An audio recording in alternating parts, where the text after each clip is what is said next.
everyone, and welcome back to the channel. It has been a while, hasn't it? Yes, it has. Well, we've got a good one for you today. I'm going to be fitting a front mount intercooler from Gravity, fresh off eBay. It's an eBay bargain. eBay bloody intercoolers. Is it going to be any good? Is it going to be a throwaway item? Well, I'm going to spoil it by saying no, it's not a throwaway item. It actually works really well. You'll be pleased to know, but obviously it is a tight fit. This kit in particular is for the Mark 1 MPS Mazda 3.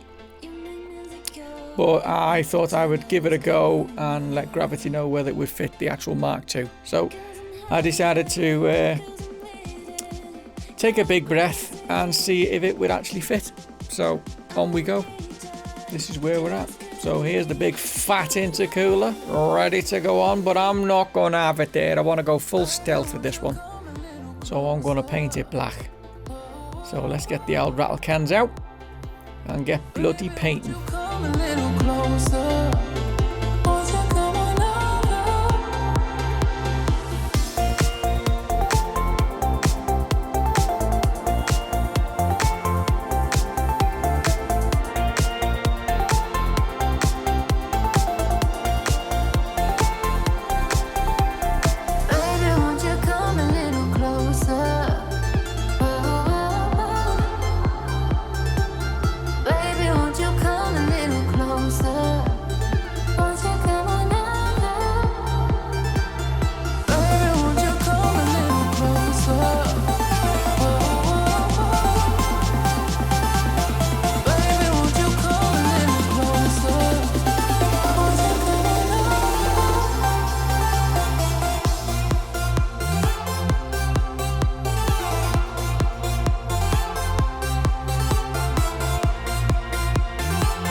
Okay, so one of the things that needs to be done that isn't included in the kit, obviously, is you have to replace the crash bar. So you got to get the crash bar off, get yourself some box steel, as I did. I got mine from B&Q. Measure it out. I think I measured 104 on the centimeters, and offered it up to the first 2 bolt holes. It's only going to hold the intercooler and the front of the, car. It's going to hold the front of the car together. Anyway, this is how I did it. In order to get the bolts to fit, because it's box steel, I had to just make room in the top so the bolt will go in. And that was basically that. It's going to look a bit rough, but you're not going to see the bar until I change the grill. So it didn't really matter. As long as everything was tight, solid. That was all I was aiming to do. And that was it. Just this was the... It seemed like it was going to be the hardest part, but it really wasn't. It was the easiest bit, to be honest. Measuring up and making sure that it's bob on in the center of the bar is paramount. So make sure you measure 4 times, and drill once, because you want the intercooler to be as central as possible so the pipes fit. Speaking of pipes, here we are, just assembling, just to see where all the pipes actually go. Now the fitting of this particular kit is tight as, and the only issue I have with it is that the silicone hoses down the bottom that connect that pipe, not into the intercooler, but into the, as the pipe comes down, that there's a silicone hose connecting them too, and the same on the other side.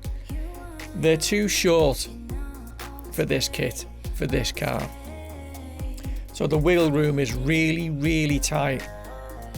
So you could do with, which is what I'm going to do. I haven't done it yet. It all seems to be working, but I'm not confident that it won't blow off at some point. So I'm going to order some more silicone hoses that are slightly longer, maybe by another 1.5 inches. So there's wiggle room for the actual pipes to have a bit of flex in. But that's it, all in its glorious position, as you can see,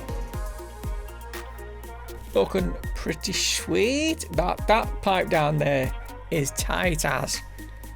It goes right up against your AC pipes and all that palaver, so it may get a bit knocked and dinted at some point. That's the whole blow off scenario, but I've blocked it all off. So don't mind that kink pipe there, it doesn't really matter. I've blocked it all off anyway because I like the fluttering tooting noise. That's the hardest one to put on, and that's the short pipe, which is, it just needs to be longer. That hose, that silicone hose there, just needs to be way longer than that. And that's about it, man. I'm just showing you the bar itself and how it's been done, where the holes are for the intercooler to bolt that to it.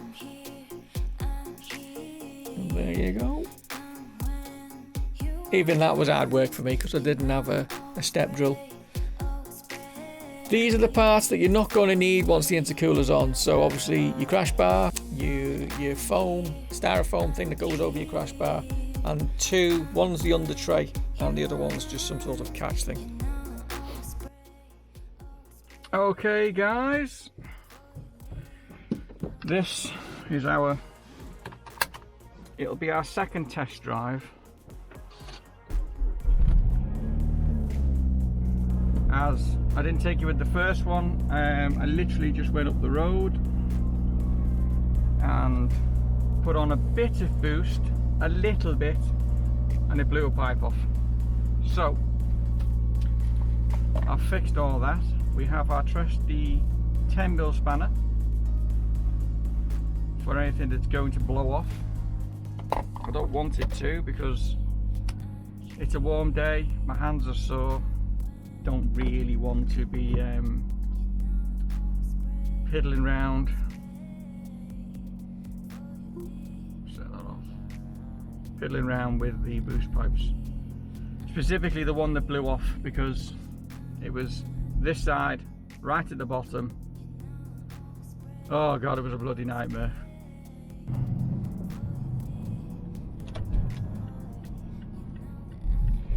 Well, I gave it a little tickle down here last time, and it was give it a tooth. Fingers crossed, guys.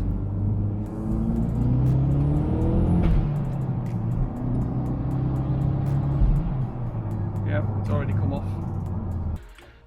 Okay, let's have a look, see.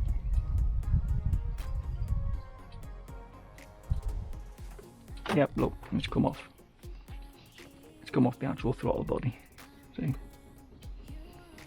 So, okay. It's all back on. Okay. Take 3. So we'll see.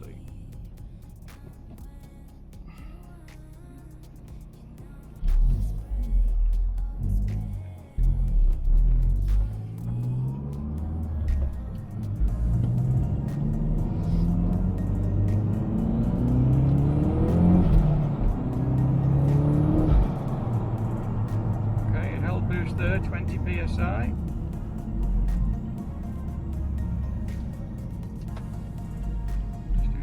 Short runs. I don't want to get too far from home.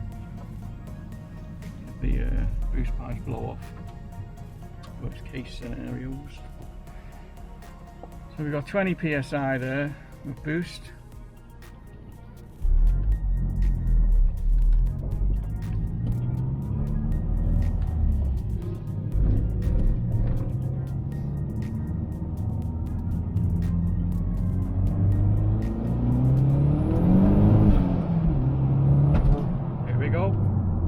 Blowing off again. Oh, bottom one now. The bottom one's blown off there. Okay, guys. Take number fucking 86, whatever the fuck it is. So, can't see shit because the fucking car park there. That. See if it blows off. Here we go.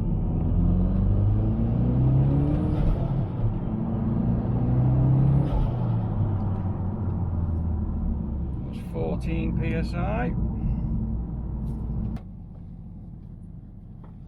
The problem as well is that obviously the engine's moving about, which means it's pulling on the hoses. So after a couple of blasts, it's dislodging, I think. Let's go.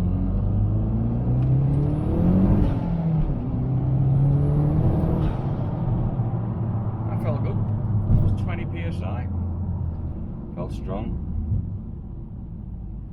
At this point, I wanted to capture the flutter noise, so I've got a GoPro in the engine bay, plus the one on my head. So it sounds a bit pronounced when it goes, but I just wanted you to hear it because it's fucking savage and I love it.